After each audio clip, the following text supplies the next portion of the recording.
নমস্কাৰ, মই আচলতে অপূৰ্ব জনগত সকলোকে স্বাগতম দিছোঁ ডেষ্টিন জাৰ্নিৰ আন এক ভিডিঅ'লৈ। আৰু আজি আপোনালোকৰ সন্মুখত জনাম মকৰ ৰাশিৰ ব্যক্তিসকলৰ 2025 বৰ্ষ কেনে যাব। যদি আপুনি মকৰ ৰাশিৰ ব্যক্তি হয় তেনেহ'লে এই বছৰ আপোনাৰ চাকৰি, ব্যৱসায়, শিক্ষা, স্বাস্থ্য, বিবাহক লৈ আপোনাৰ বিষয়ে জনাব যত্ন কৰিম। গতিকে আপুনি ভিডিঅ'টো শেষলৈকে চাব। আৰু আপুনি যদি মকৰ ৰাশিৰ ব্যক্তি তেনেহ'লে আপোনাৰ কাৰণে এইটো গুৰুত্বপূৰ্ণ হ'বই। আৰু সমান্তৰালকৈ আপোনাৰ ঘৰৰ কোনো সদস্য বা আপোনাৰ কোনো আপোন বন্ধুবৰ্গলৈ আপুনি এই ভিডিঅ' শ্বেয়াৰ কৰিব পাৰে, যাতে তেওঁলোকেও জানি উপকৃত হ'ব। বন্ধুসকল, মকৰ ৰাশি ব্যক্তিসকলৰ ক্ষেত্ৰত 2025 চনটো কেনে যাব সেই কথা কোৱাৰ আগত আপোনালোকক জনাওঁ যে মকৰ ৰাশিৰ ব্যক্তিসকলৰ অধিকাৰী গ্ৰহ হ'ল শনি। আৰু এইবছৰ শনিদেৱো ৰাশি পৰিৱৰ্তন কৰিব। শনিদেৱ বৰ্তমান কুম্ভ ৰাশিত আছে আৰু কুম্ভৰ পৰা মাৰ্চৰ 29 তাৰিখৰ পিছত শনি গুচি যাব আপোনাৰ থাৰ্ড হাউচ অৰ্থাৎ মীন ৰাশিলৈ যাবগৈ। আৰু সমান্তৰালকৈ সেই বছৰে মে' মাহৰ 18 তাৰিখৰ পিছত ৰাহু গ্ৰহৰ পৰিৱৰ্তন কৰিব, স্থান পৰিৱৰ্তন কৰিব। আৰু বছৰটোত বৃহস্পতিও ৰাশি পৰিৱৰ্তন কৰিব। এই তিনি গ্ৰহৰ মূলতঃ কেতুক লৈ 4 গ্ৰহে ৰাশি পৰিৱৰ্তন কৰিব। আৰু এনে অৱস্থাত সকলো ৰাশিৰ অৰ্থাৎ 12টা ৰাশি আছে, এই গোটেই 12টা ৰাশিৰ ওপৰত প্ৰভাৱ পৰে, কম বেছি পৰিমাণে প্ৰভাৱ পৰিব।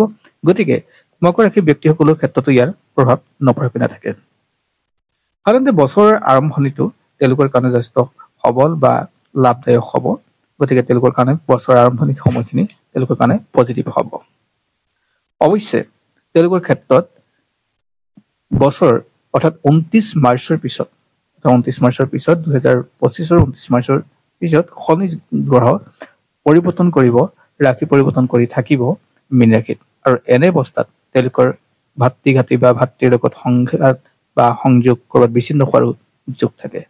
আৰু সমান্তৰালকৈ 18 মে'ৰ পিছত তেওঁলোকৰ হঠাৎ পইচা প্ৰাপ্তিৰ যোগ সৃষ্টি হ'ব।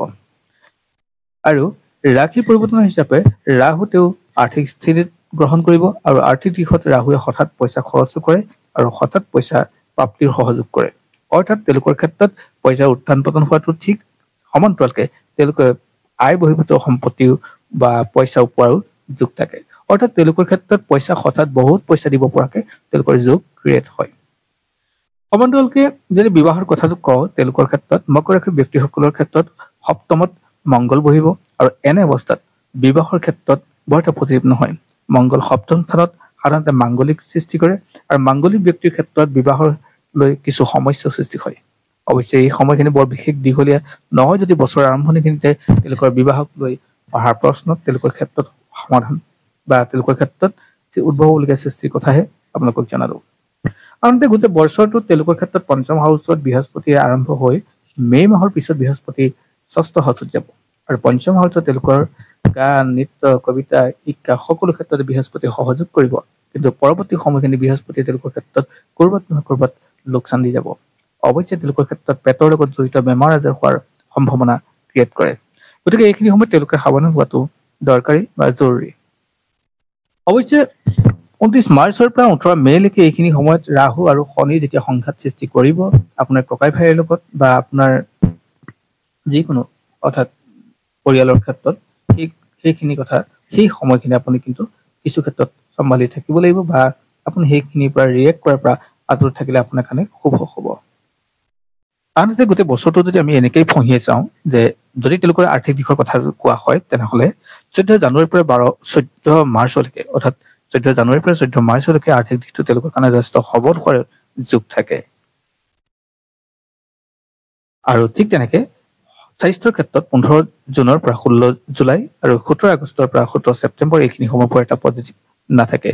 বিবাহ বাৰুৰ ক্ষেত্ৰত যদি চাওঁ 14 এপ্ৰিলৰ পৰা 15 জুনলৈকে এইখিনি সময় তেওঁলোকৰ কাৰণে পজিটিভ থাকিব, তেওঁলোকৰ লগত থাকিব। আৰু সাধাৰণতে 17 ছেপ্টেম্বৰৰ পৰা আপুনি যদি চাই 16 ডিচেম্বৰলৈকে তেওঁলোকৰ ক্ষেত্ৰত যথেষ্ট পজিটিভ বা আশাব্যঞ্জক খবৰ পাব পাৰে। আৰু 16 ডিচেম্বৰৰ পৰা 14 জানুৱাৰীলৈকে কিছু ক্ষেত্ৰত তেওঁলোকে থমকিবলগীয়া হ'ব পাৰে। এয়া আছিল মকৰ ৰাশিৰ ব্যক্তিসকলৰ 2025 বৰ্ষ কেনে যাব তেওঁলোকৰ সংক্ষেপে জনালো। আৰু নিজৰ জন্ম তাৰিখ আৰু সময় বা জন্মস্থানৰ অনুসৰি যিখন ৰাশি চাৰ্ট বনাই সেই চাৰ্ট অনুসৰি বা নৱাংশ বা আপোনাৰ দশমাংশ অনুসৰি তেওঁলোকৰ কাৰণে কথাবিলাক অলপ সুকীয়া হ'ব। গতিকে সেই হিচাপে যদি সমূহীয়াকৈ যদি চাই তেনেহ'লে মকৰ ৰাশিৰ ব্যক্তিসকলৰ 2025 চনটো এইদৰে পাৰ হ'ব। তেওঁলোকৰ ক্ষেত্ৰত স্বাস্থ্যৰ ক্ষেত্ৰত কিছু সাৱধান হ'ব লাগিব আফটাৰ মে'ৰ পিছত, আৰু তেওঁলোকৰ কাৰণে পজিটিভ আছে আৰু হঠাৎ পইচা পোৱাৰ যোগো আছে। গতিকে ধন্যবাদ আপোনালোক সকলোকে, আৰু বিভিন্ন ধৰণে শ্বেয়াৰ কৰিব আৰু লাইক কৰিবলৈ নাপাহৰিব।